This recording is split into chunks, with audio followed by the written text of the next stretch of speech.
Just want to introduce these guys. It's Tim Strazzeri, Anthony Lineberry, Tim Wyatt, and you can feel free to call any of their Tims the other Tim if you would like. You're at the mobile track, and their talk is called "Don't Hate the Player, Hate the Game."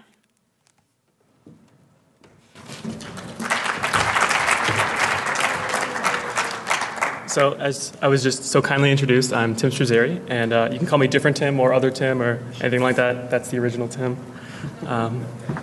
So who are we? We're just a bunch of hoodlums. Sorry?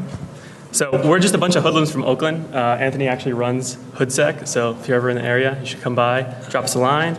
We all work for Lookout Mobile Security. We're on the security team, clearly. And yeah.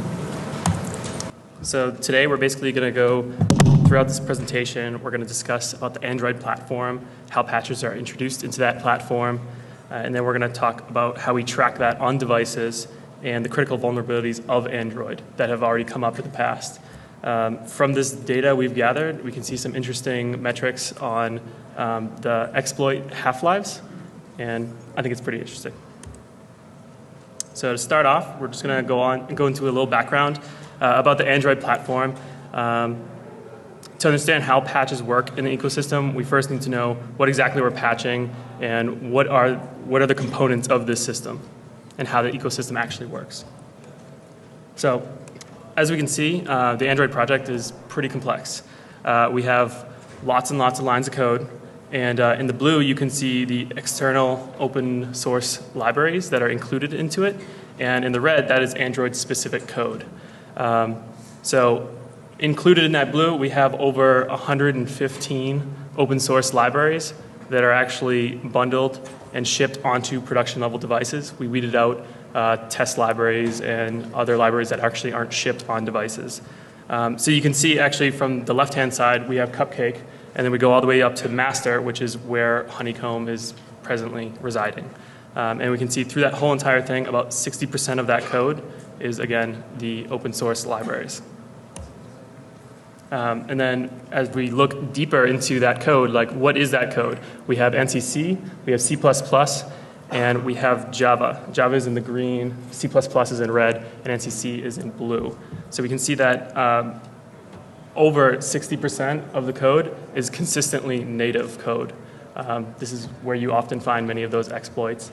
So we can see that the trend continues that much of the native code much of the Android platform is based in native code. So if we want to look at the system, we need to see, have we seen any CVEs so far? So in 2010, we actually have no recorded CVEs that include privilege escalation. There were 2 actual exploits that were released, both Exploit and Rage Against the Cage. They were not assigned CVEs though. In 2011, we have 6 accepted CVEs thus far. We have Killing in the Name Of, which is also known as PS Neuter, and we have Gingerbreak. And those 2 specific exploits do allow you to root the phone and gain those extra privileges. So moving on to the ecosystem, as we can see, it's kind of complicated. We have Google, and we have them working on their private branches. This is where they keep their branches. Currently, Ice Cream Sandwich is in their private branch. Nobody else has access to it. They're submitting new features into that, and they're working on it behind closed doors, essentially. Once Google is done with this, we have 2 places that it can go. It can go into the public Android open source project. This is where they normally dump all their releases, and then everyone in the community gets to use those. And we actually have had, with the Honeycomb release, this was actually dumped into a private Android open source platform branch. This was strictly given to Motorola for the Zoom to feature it strictly on that device. But that is actually the only branch that's happened on. We're not sure if that's going to happen with Ice Cream Sandwich or future versions. From there, we basically have people pulling those trees to go to OEMs, to carriers. They use this to build their firmware and their updates, to ship on devices, to issue OTA updates and whatnot. We also have app developers that get this API level. They get to create new applications for all this, and that only occurs once we have it issued into the public branch. The mod community also gets this. As soon as we push that code to the public branches, people like Cyanogen, VillainROM, they end up getting to pull that right away and pushing like nightly builds and whatnot. And then after this, after all those firmware or OTAs have been issued, once the app developers get to make all those the games, the utilities and whatnot, that then can get pushed to a consumer handset.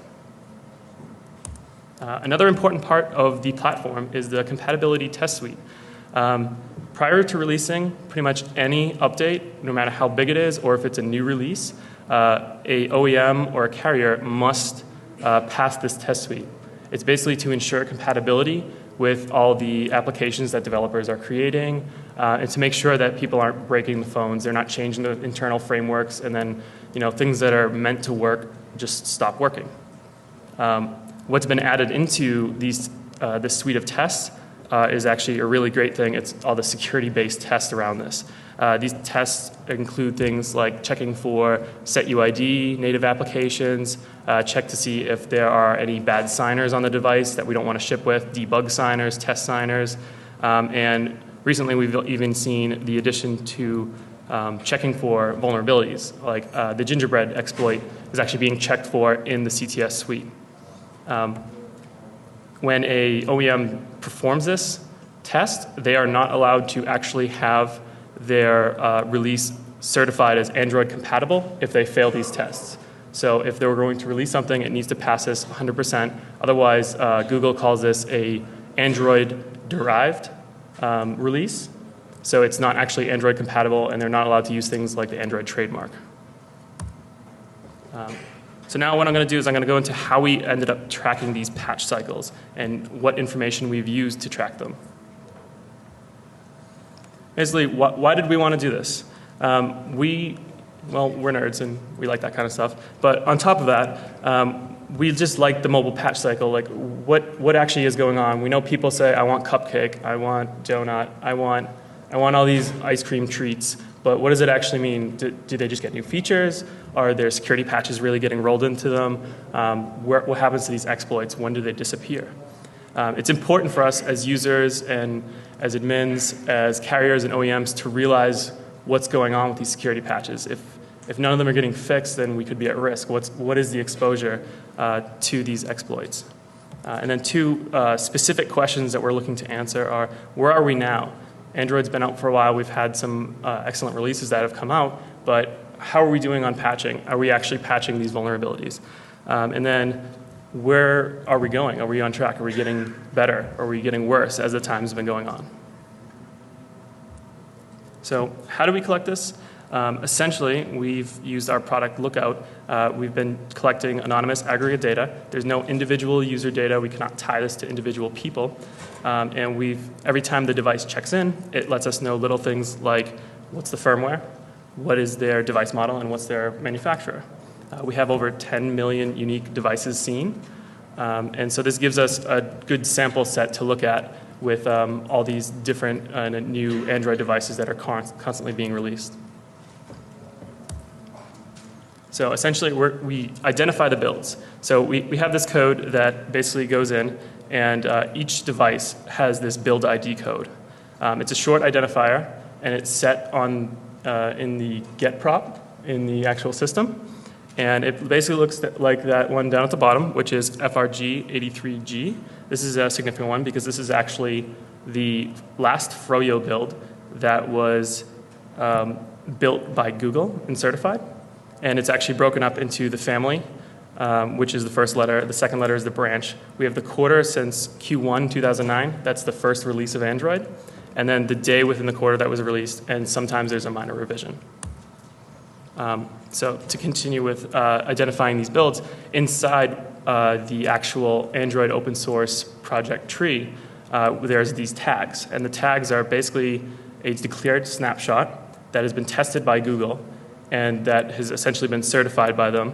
And we can map these directly to that build ID so that we know exactly when a phone has that build ID that it is with this tag. So to identify the vulnerable builds, what we've done is we've mapped all these security fixes back to the Android open source tree.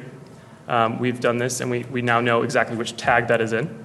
And then we map devices using the build ID to what what tag it actually has on it. So we give basically the priority to the specific build ID. One little caveat that we have found is that if people are cherry picking fixes, we did some spot checks for this, for instance, Ginger Break. There are some devices that have backported that fix, so it doesn't match up with the actual tag, but we have accounted for that in our data. So I'm going to turn it over to Anthony for Android patching and how it works.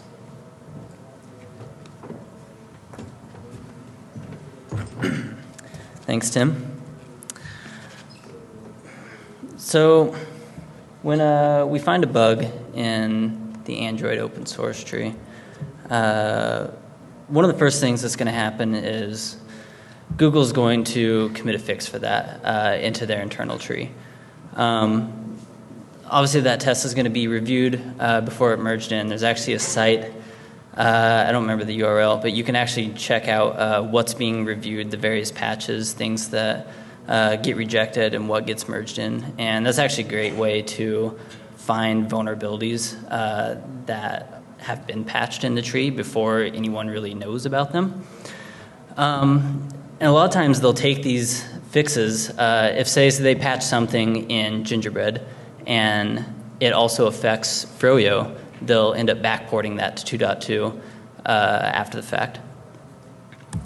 At this point, the OEMs will grab a stable branch that Google has tagged, and that's their starting point for their modifications. And if there are security fixes that are available in newer versions, they will sometimes take those and cherry pick them into their trees if they haven't been backported by Google. At this point, they'll compile the firmware, put it through a lot of internal testing. They have various certifications that they need to pass before they can ship this off to the carriers.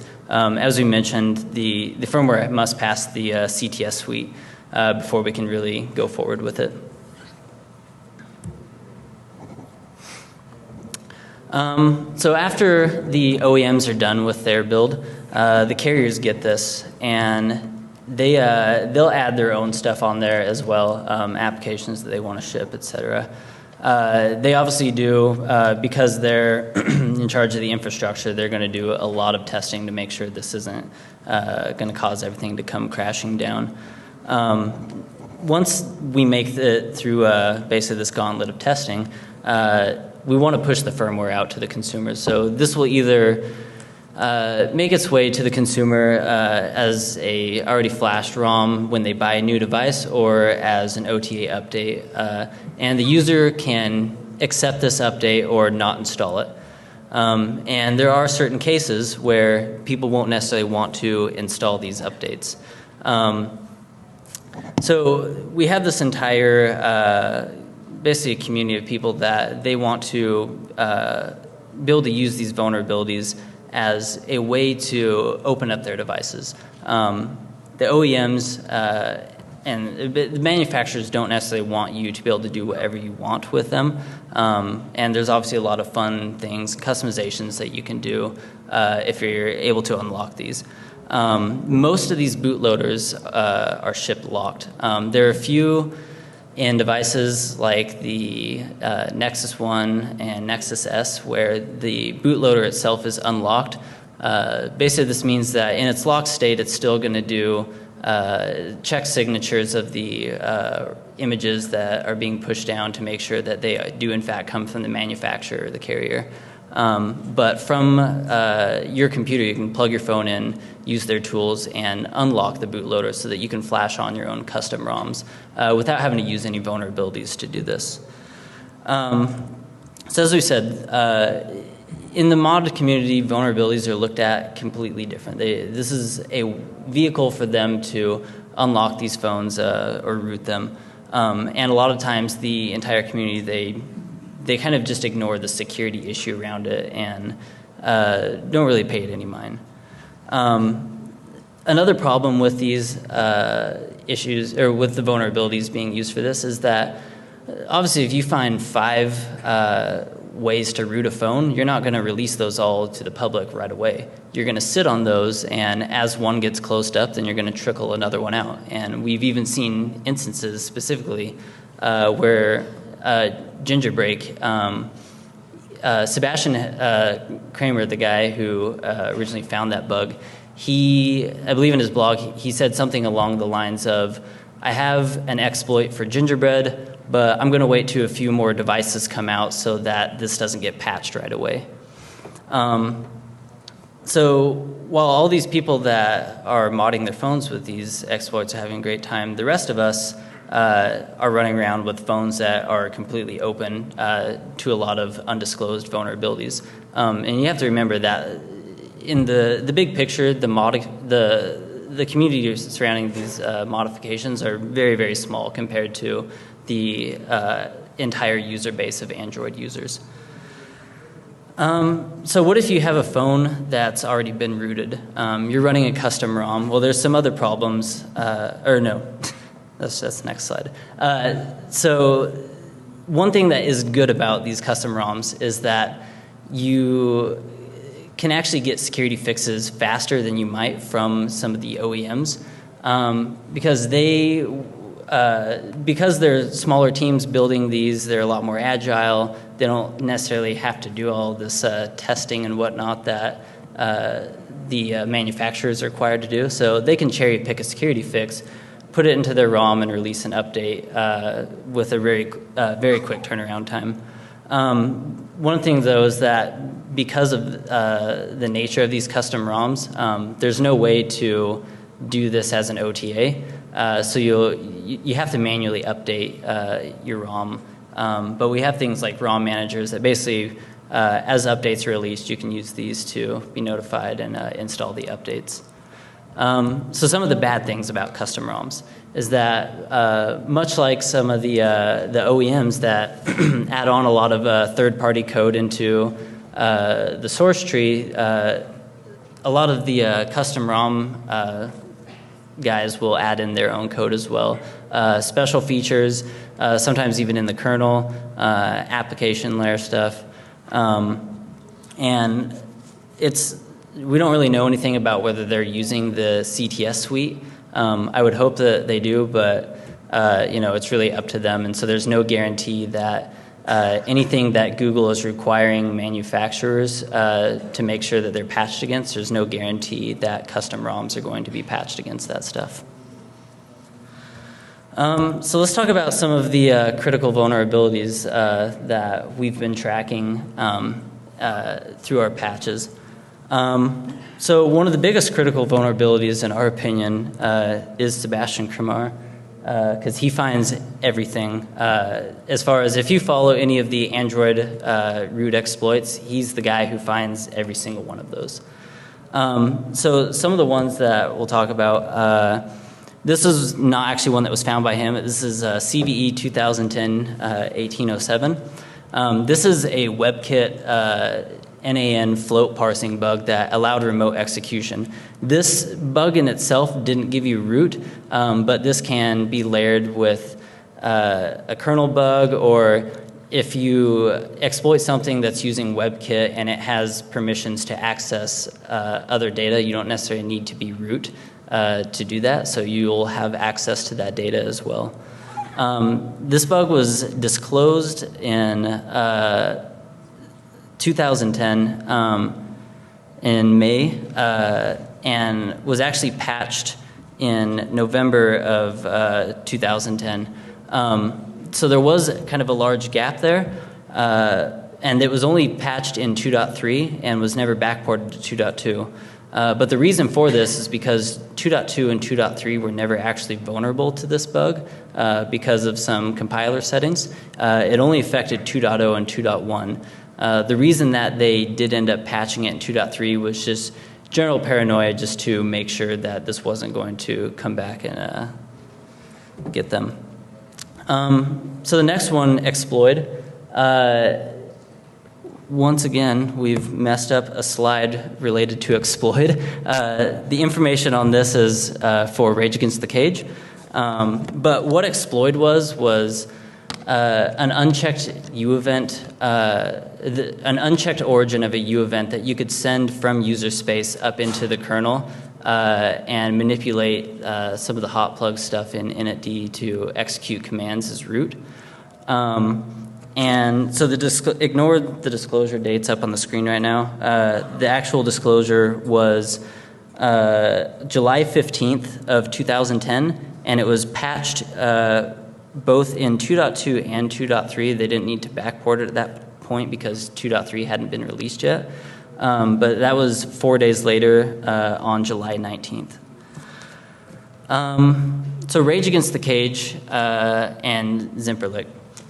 This was a bug that was exploiting a return value that wasn't checked in setUID. So essentially they were maxing out the number of processes allowed for a user. And the first bug, Rage Against the Cage, is in ADB. So they would max out the number of processes, and at that point when they would spawn another one and try to drop privileges, they weren't able to do that, and so it would just continue running as root. Now that was only exploitable locally, basically like plugging your phone in the computer and using ADB to exploit this. A lot of people took that exploit and were running it inside of APKs and thought that they were exploiting the bug in ADB, but they were actually exploiting a bug in Zygo, which was later released as Zimperlich, and it was the same idea that they were maxing out the number of processes allowed to the user. When they would try to drop privileges, it would fail to do that. This was disclosed in August, originally for Rage Against the Cage, and then in December for the Zygo bug, Zimperlich. And it was patched in 2.3 shortly after, on 27th of August, and actually they patched the Zimperlich bug a few days later, well before it was publicly disclosed that there was a bug in Zygo, and backported to that same fix to 2.2 at the same time that they patched the Zygo bug. PS neuter and killing in the name of, these exploits were actually found independently of each other. It's the same bug, and the release of one of those, I believe, is what prompted the release of the other. This was a problem with unrestricted access to some of the system properties through the Android shared memory. Basically, I believe they set a page as non-readable? Non-writable? It was non-writable. And so when they would do a check on ro.secure, which normally would, once it saw that that was set, it would drop privileges. Once it couldn't read that, then it just said, okay, I guess it's not set, and wouldn't drop privileges. This was disclosed in January of this year, but was actually patched last year in July. But then the backport didn't make it until shortly after the public disclosure of this into 2.2. Gingerbreak and Honey Bomb. These are a little newer ones. This was a bug in the Voldy. It was actually kind of a combination of two things. It was much like the exploit stuff, where it was an unchecked U event origin, sending a message from user space up into the kernel. But also that combined with there's an array that didn't do a check, and they would use a negative offset into memory to perform a arbitrary 4-byte overwrite. This was disclosed the beginning of this year in April, and was actually patched days earlier. And that's actually what triggered the public release of this. Is he had been sitting on this, waiting for more devices to come out so that it wouldn't get patched. And then as soon as he saw that it was patched in AOSP, he ended up releasing it a couple days later. The backport made it into 2.2 shortly after that.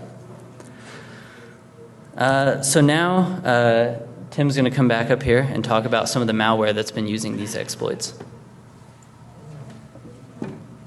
Thanks, Anthony.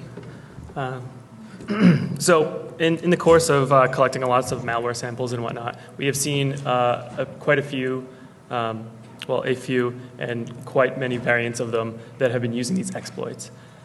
One specifically that many of you may have heard of, it was a big news thing. It was one of the first ones that was discovered in the Android market.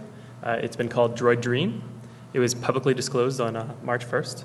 And we've since detected over 60 different variants. Essentially what the developer of this malware did was he took known applications, some that were paid applications, and he basically pulled them down, changed a few things in them, changed the name around a little bit, created a bunch of different developer accounts, and then injected some code inside. That code actually would attempt to use exploit. If exploit failed, it would then attempt to do Rage Against the Cage, and it would basically gain root through that. If your device was vulnerable and you downloaded one of these, it would root your device, and then it would leave behind a su shim. So basically, anytime they ever wanted to get root again, they could just call this application. It was just dumped into system bin under a not apparent name. It wasn't something that you would normally look at, and they basically could call that and just get a root shell any time they'd like. In these stats, we actually didn't include Droid Dream Lite. That's another variant that we believe is the same author. It has basically the same pattern, the same kind of command and control functionality, but it does not actually attempt to root the device, so we haven't included that in here. One of the interesting things that it does with root is it remounts your system partition, which is normally read-only. It's not writable. And once they do that, they actually push applications to system app, which will install an application as a system application. And then when you reboot that phone, if you were a user and you said, hey, I didn't actually have this on my phone, and you went to remove that, it would actually disallow you to do that because that partition has then been remounted as read-only. So you couldn't actually remove that application. The next one that we've looked at, it was BaseBridge. This was actually found on March, or is disclosed on March 17th. We've detected over 10 different unique variants. It's similar to Droid Dream. What they did is they also found some applications that were popular, some games and whatnot, and some utilities. They decompiled that. They injected some more code in there. And they also included the Rage Against the Cage exploit. Again, they didn't actually include exploit, which Droid Dream had done. So this one will also attempt to root your device, and it actually pushes a second payload to the system app directory, using that same functionality that Droid Dream attempted to do, which is basically remount that and then push it there, and then you can't actually try and remove that next time. The altered apps were distributed via the official. Good point. Thank you. So this one was actually not found in the Android market. This one was in alternate markets, predominantly found in China, and then it went a few other places. We tracked it, but it looked like people may have just said, hey, there's that free game I'm looking for, and tossed it over to the side. Droid Dream, this one was actually found in the Android market. We found many variants outside, but this was the first big one that was found in the Android market. Thank you. The next one that we also looked at, this one is called Zhash. This one was found, to his point, it was found in the Android market. It was not actually exploiting devices in the Android market, but it did have the functional code, but it was not calling it. This was found in an alternate market, the same exact developer, and it did have all that same exact code, and it could exploit, and it did attempt to exploit the devices. This was publicly disclosed on March 20th. We've detected about 3 different variants of it, and this one attempted to use only exploit. It didn't use Rage Against the Cage, and this one also left behind a su shim. The interesting thing about this one, it doesn't appear that the developer meant to do this maliciously. He was actually attempting to gain root privileges so that he could change a few different settings in your secure settings that you weren't actually allowed to unless you had root privileges. So once he did this, he left a backdoor on your phone, which is not good at all because then anyone else on the entire device could then call this and basically get root on your phone. And he also didn't tell you that he was doing this, so that's a very bad thing to do. Next one that we have seen would be Legacy. This is also known as Droid Kung Fu, and there were other variants also found that were then labeled Droid Kung Fu 2. They're essentially, we believe they're all the same developer, and a few of these I believe were discovered in the Android market. And we found many of these outside of the Android market. We found approximately more than 50 of these different variants, and this was first publicly disclosed on April 4th. This one is similar to Droid Dream in that it attempts to use exploit. If exploit fails, it will then go over to Rage Against the Cage. If either one of those succeeds, it now has root on the device, and it can perform any of its command and control functionality. Things like it phones home, it attempts to install applications without your knowing, and this one also does that second stage payload where it's going to remount the system, and then it's going to push an application to the system apps. The last one that we've looked at is a relatively recent one. It's JSMS Hider. This one is interesting specifically because it uses a compromised platform key. It was actually using the key that is tested, that is for testing purposes and debugging purposes in the Android open source platform. We found over 8 different variants of this, and basically what it does is since it's signed with your platform key, and this was only affecting some custom ROMs. It was not affecting a normal device that you would buy from a carrier or whatnot. But basically, if your device was signed with the same exact platform key, it would then gain extra privileges. These extra privileges, most importantly, included being able to install something on your device without asking you, do you want to install this? It could just basically silently install this in the background, and you never actually had to confirm this or even know that it was being installed. So next up, Tim Wyatt is going to discuss half-lives with us.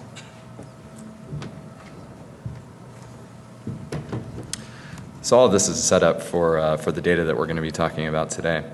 What we want to get to is, there's a long tail on the life of a release. There have been a number of different releases of the platform and different OEM builds that are based around releases of the platform.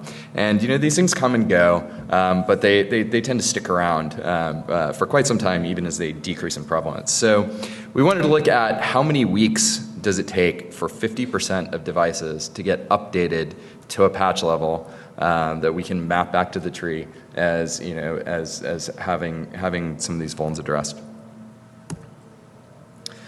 So this is kind of the overall picture of the Android release family, and we can definitely see that there are a lot of things going on here. And you can see releases come and go, but they do stick around. And the overall composition of releases that are actually live on devices over time tends to be stratified across several different versions of the platform, each of which ultimately have different security characteristics based on the patch levels that we're at.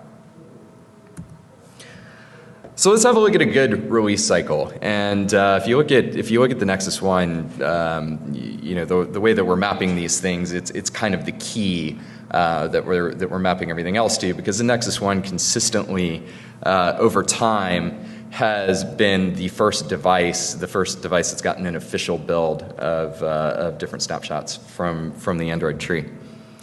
So it's pretty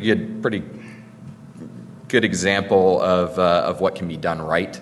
The patches come out quickly, and they are rolled out to a fairly substantial portion of devices in relatively short order. You can see, looking at this, they're kind of different intriguing characteristics of some of these things when you're looking at them. You can kind of see here that Google has a tendency to do incremental rollouts of builds. So you can see that things kind of start up and then they gradually ramp up on a number of devices. Is this data worldwide or is it just US? Yeah, so I mean, some things that we should keep in mind here when you're looking at this is that this is Lookout's view of the world, and so obviously, it's heavily biased toward the characteristics of our user base, and we think it's a relatively large sample, and that's interesting. But to your point, this is predominantly going to represent U.S. users. We do have a significant base of users that are abroad, but it is weighted towards U.S. users and devices. Ooh, excuse me. They're less good. Less exemplary release cycles, and there are devices out there where you essentially see a release that has let's say, less than desirable characteristics, essentially an Eclair device that just stays out there as Eclair. Another, good example of a release cycle, the Motorola Droid has actually had a pretty regular release cycle. And if you look at this, we found it kind of interesting because it looks like it's pretty much trying to map to roughly a 12-week release cycle, and there's a little give and take around that where things slip out a little bit and then they pull it back in. But it's been pretty consistent over time. So if we look at specific devices, we're only going to look at a couple of specific devices, just specific devices, and that have interesting characteristics here. We're mostly going to look at aggregate data across different OEMs. So let's look at the Nexus One, and when we're looking at this stuff on the top here, we have the chart of different releases and their prevalence amongst the user base. On the bottom, we have basically what amounts to a decay plot of how different vulnerabilities affect devices as these updates start to take hold. So we're going to go through these characteristics, and we're going to look at effectively what is the point at which we achieve 50% uptake on updates. So if we look at the Nexus One, and we look at in particular how this WebKit vuln has been patched, it's worth noting that essentially so this was fixed in 2.2. So this is a bug that we're going to see the uptake on patch devices is roughly going to track the uptake curve from pre 2.2 releases through 2.2. So we can see that 2.2 begins rolling out with FRF 86B, but it really only gained steam with the FRF 91 release, which was kind of the first, primary really big push of the Furrier platform app. And uptake is pretty quick on that, and so we hit the 50% mark. Exploit was patched pretty quickly, but it didn't make it out into, well, it was tagged for an FRG22D build that saw a very limited release. One of the things that I should also mention about the way that we cooked this data set is that we primarily focused on devices that where we weeded out anything where we didn't see at least 10,000 devices and where it didn't represent at least 2% of the overall user base at a given point, just so we could focus on kind of the top, most interesting things where we have a good sample set. So we didn't really see much of the FRG22D release, so this didn't actually really start to get patched until the subsequent FRG83 release came out.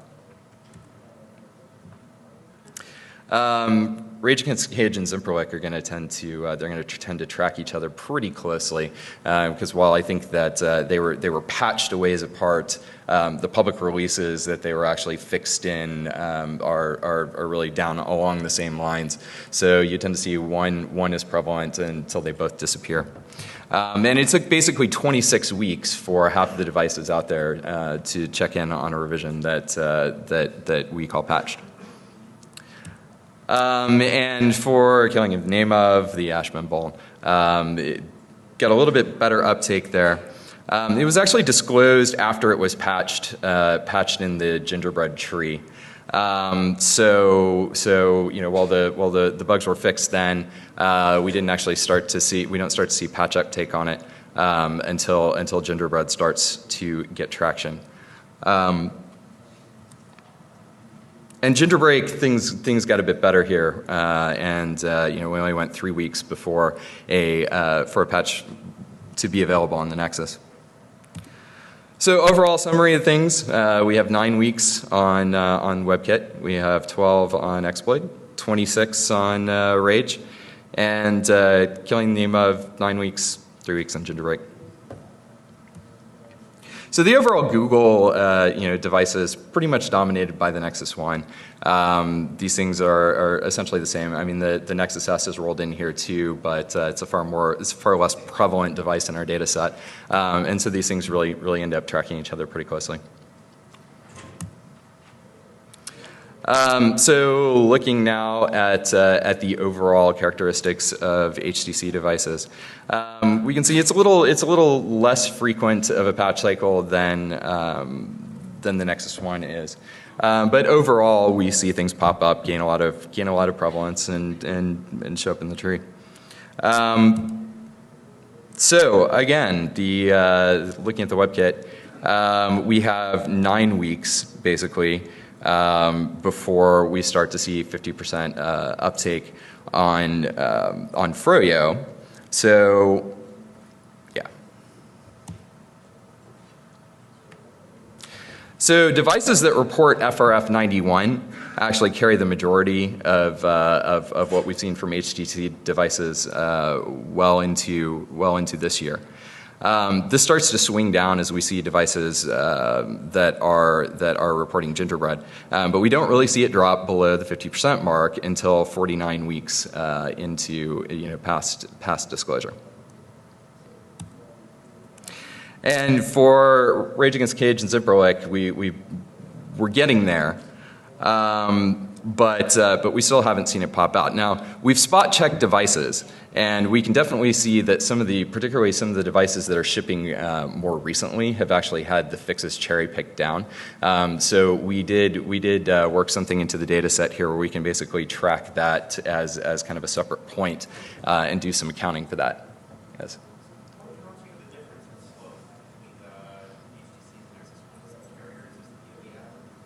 I think that's hard to say, and there are a number of factors that could be going on out there. There are certainly some OEM devices that at least in our data set are going to be more pinned back to particular carriers, and where there may be some factor there.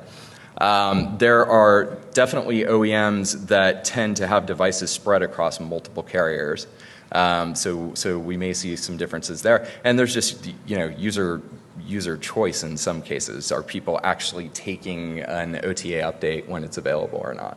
And it's hard for us to have insight into that. The insight that we have is what builds are checking in amongst our user base. And Gingerbreak, well, we'll see what happens here. But it's definitely still fairly prevalent. I mean, the thing about Gingerbreak is that while it's by no means, at least in released form, sure thing on most devices, there are a number of builds out there that it's going to impact. So we're primarily probably going to see it fixed in Gingerbread builds. So overall, looking at HTC devices, we have 49 weeks for WebKit and exploit, but we still haven't achieved the 50% mark on some of the other things that are out there. So looking at Motorola devices. Overall, now the Motorola release cycle is a mixture of builds that specifically identify themselves in ways that map back to the Android tree. But there are also a number of builds where there are a number of devices out there that report basically a stable branch name or just a just kind of a primary version name that we are basically mapping back to the stable release branch of the tree. So we see some of the characteristics are we're making some assumptions here about the frequency of updates, and I think those hold based on information that we based on what we see from testing specific devices and just kind of assuming that the characteristics that we see very specifically on the Droid are somewhat prevalent across the more mainstream devices. One of the other things, though, is that there tend to be a lot of devices out there that are just stuck on relatively old builds of the tree. So accounting for all of that, we're seeing 16 weeks to hit the 50% mark. Froyo started to roll out for Motorola devices with FRG 01B, as well as a number of devices that just report Froyo builds. So we're basically seeing the WebKit flaw hit the halfway mark with the uptake of 2.2. For exploit, and I think this probably speaks somewhat to the prevalence of the droid at the time. There was it only took about 8 weeks to actually hit 50%, even though a significant part of there are a number of other devices that add up to a different set of builds that are likely still vulnerable. We're getting close on the Zygote and ADB-D vulns. The Zygote one is kind of the more interesting of the two because it doesn't require that you're tethered. And we're also getting there mostly as Gingerbread starts to take up on the Ashmem bug. So early Gingerbread builds that are coming out are reporting build ideas that seem to be patched. We're probably giving a little too much credit to the stable branch here because spot check devices that we see on 2.2 still seem to be vulnerable. So we think that Gingerbread still has some significant life to it on Motorola devices. So again, 16 and 8 for the two where we've reached a half-life point. And we're still sitting at something approximating infinity here. We'll see how Gingerbread plays out. So we don't have a ton of data on Samsung devices. So we actually have a pretty substantial number of Samsung devices that we have data on, but they all are basically reporting stable branches. So consider that when you're looking at these charts, we're looking more kind of at what the lifespan is of a group of related things within a major release when we're looking at the data on these devices. With very, very few exceptions, they just basically report the stable branch. So having said that, we can see here that it basically took 47 weeks to get to the 50% mark on 2.2. Just to be consistent here, we're going to kind of track this as the half-life of the WebKat NAM bug. For exploit, it took 37 weeks, and for 30, and we're basically looking at 30 as Gingerbread, well, we're assuming that things are going down as we start to see Gingerbread releases come up. We're also assuming that the majority of 2.2 have not been patched out of cycle specifically, and that could be wrong. But we get to 47 weeks for the WebKit, 37 weeks for exploit, and 30 weeks for Rage and Zinperlet. So LG devices are kind of interesting. They're less prevalent than some of the previous OEMs, but it seems like once they adopted Froyo, they seem to have tracked the stable releases pretty closely. They're actually reporting the stable release build IDs. So we're not really digging into specific devices today so much as the aggregate numbers, but it is interesting because some of their devices rev quickly and others tend to just come out and sit there. So having said that, at the end of 2010, Froyo hits 50% of devices, and as we've seen, the WebKit bug ends up 50% gone. That's 35 weeks after the first devices ship from LG. FRG83 starts rolling out in November, but doesn't really take until well into 2011. Everything else, we're basically sitting at infinity. We reached a certain patch point on the 2.2 release uptake and haven't gone past that. So we have 35 for WebKit, 28 for exploit, and nothing for everything else. Huawei devices, we kind of called out a specific case of something sitting there and just essentially not being patched. I mean, we see that basically the vast majority of the devices that we see check in, at least, are all reporting ERE27, which was the last, I believe, stable Eclair build. There's some noise in there about other releases popping up, but there's been very little uptake on those. So essentially, we're looking at infinity across the board here. And Sony devices. With Sony devices, we also see very little revision. We basically see things that identify as donut and then eclair that make up the vast majority of builds. We've started to see gingerbread pop up, but unless the fixes have been cherry picked down and these have not been spot checked, then we are still looking at vulnerable build IDs, even though we see a couple of revisions in here. So we're stuck here as well. So one of the questions that some of the things that we were curious about are whether there are any other interesting characteristics of the data. In particular, are popular devices likely to get patched more? And are less popular devices more vulnerable by extension?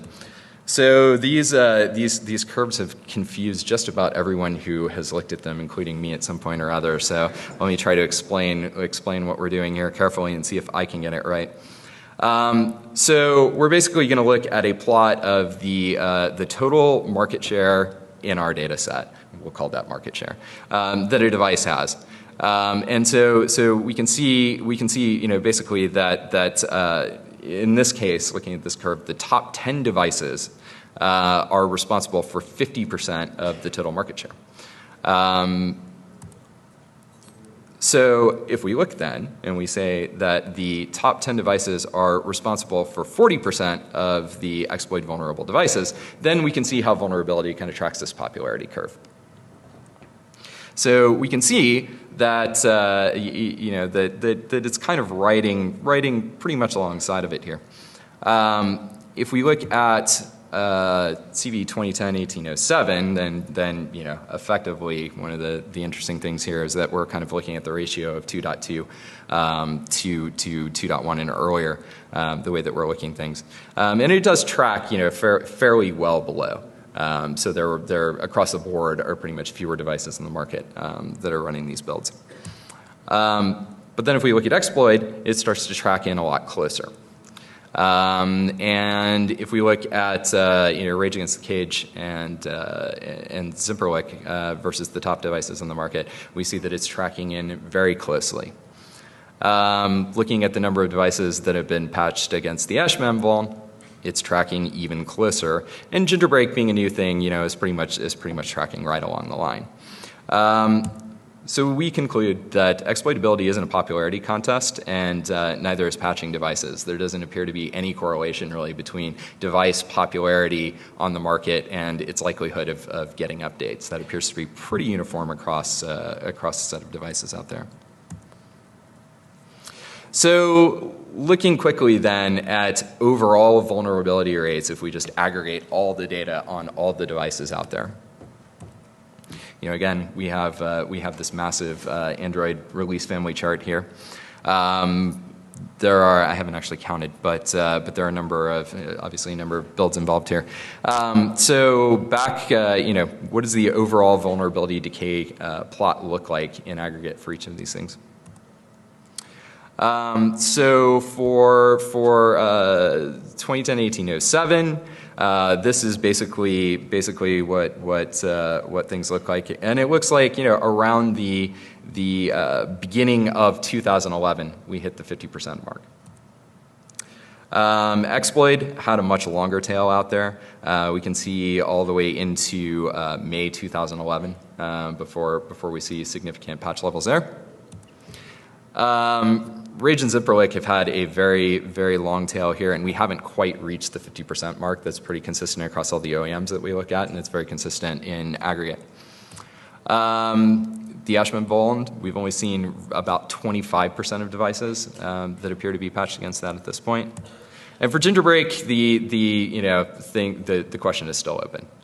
We'll see where this goes. It's a little bit too new on the scale that we're looking at here. The half-lives that we're seeing to expect to see it drop very far. So again, here are the aggregate half-lives. We have 30 weeks for the WebKit vuln. We have 42 weeks for exploit, and we haven't quite reached that for any of the rest. So what are some of the things that we've taken away from looking into this? One of the things that we've noticed is that the compatibility test suite is a really good thing. In particular, more recently, it looks like the Android security folks have been committing specific tests to verify that builds have been patched against faults. So if everybody's running the CTS test correctly and they're shipping older builds, then they should have to cherry pick fixes down, even if they're on a stable release branch, in order to pass CTS. We think this is a good thing, and we think that there's some sign, given that spot testing some of these more recent devices reporting older versions shows that they have been fixed, that this is actually having an impact. And specifically, by the way, some of the vulns that are covered by the CTS have been cherry-picked down. Others that are not covered have not been cherry-picked down in some of these cases. So, and in particular, we think there's some opportunities here. We do think that there's an opportunity for tools to help track and manage patch levels, particularly going into the enterprise. As a lot of these devices are being active in the enterprise, we expect that people want to know what are the patch levels. They want to have they want to have their finger on the pulse of things. We also think there's an opportunity for independent security-minded ROMs, and these could be things that people decide to productize. These could be community efforts, but we definitely think that there's an opportunity out there for people to make sure that that there's an independent build that you can run on devices that will commit to being up to date with patches.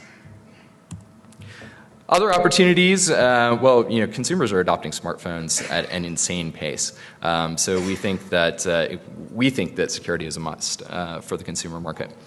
Enterprise adoption is also happening, and enterprise requirements are likely to become key.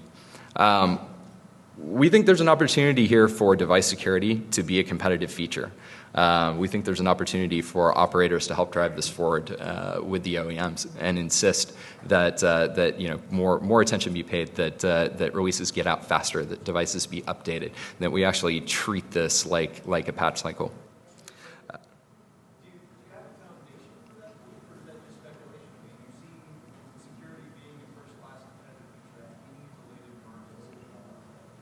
I don't know. It's obviously speculation. Hey, these are conclusions that we've drawn from looking at this. Regardless of whether you've seen that be a feature in other markets, doesn't mean that there's a limitation here. I still think there's an opportunity for that to be the case, and I think there's an opportunity for somebody to decide that they're going to come out and they're going to tell that story and they're going to stick with it. We also think there's an opportunity here to kind of change the cycle. There's some indication. There have certainly been statements made that devices are more likely to start shipping with unlocked bootloaders. So far, though, that hasn't really started to happen. So I think actions speak louder there. Let's let enthusiasts be enthusiasts and do what they want with their devices, and let's keep bug hunting to bug hunting, and let's not tie the two together. Let's not tie the discovery vulnerability patch cycle to people's desire to unlock devices. Let's treat it like a security issue. And that's pretty much it. So. Do you guys have any questions that we can answer before we wrap up? Sure.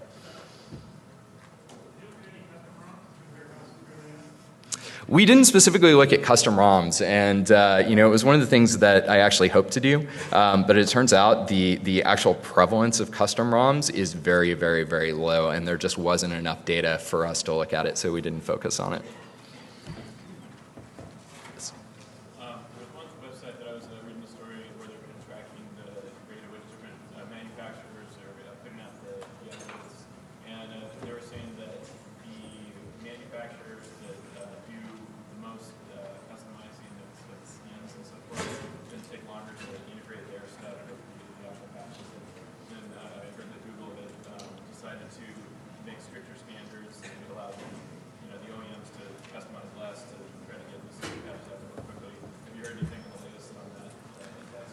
I don't have a ton of insight into what Google has or hasn't discussed with carriers or OEMs or anyone else. I think the CTS is there. to help make sure that device compatibility is maintained no matter what happens. I know that that's a story that they stick to, but can't really comment on the rest of it. Yes. Yes, it is maintained by Google. You can actually see CTS commits on the tree. They actually have their own tag hierarchy too. Is this information available other than in this presentation? Like, is it publicly available? It's not right now, and I'm not sure if it will be or not, but it is possible. Haven't really gotten there yet. Anything else? Yes? All right, sorry to ask another question, but there's an Android bug where the device IDs weren't identified, or they weren't initiated, so that the devices were returning the same device ID. I was just wondering if you looked at that and researched. Could you clarify what you're talking about there? Some of the bills, the random number was basically the bills were initialized a particular value that is used to create the random number that we supposedly uniquely identifies each device ID. Are we talking about IMEIs, No, it's not Android IDs? Android ID. Okay. So for a while there was a problem where they were all returning the same value, essentially the same as the Android debugger or the Android emulator. Okay. Are you familiar with that? I'm not familiar with that. Sorry. Yes. I don't. I assume that they have some data. I certainly assume they have data on their devices, and they have an awful lot of devices that are communicating with the market and that are communicating with AdMob, and I assume they do some tracking there, but I don't have any specific insight. All right. Well, thank you very much.